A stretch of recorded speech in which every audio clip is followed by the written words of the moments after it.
Il Veneto ha istituito oggi, 21 marzo, la giornata regionale per ricordare le vittime della mafia.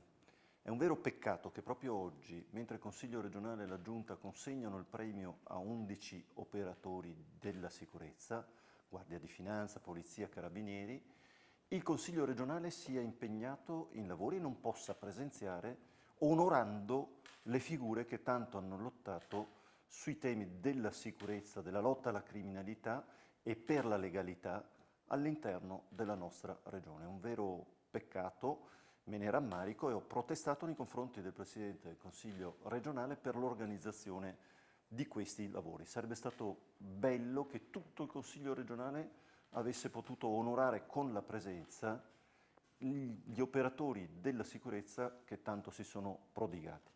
Proprio oggi, 21 marzo, ho deciso di presentare questa mozione, è una mozione per supportare le attività di contrasto alle agromafie.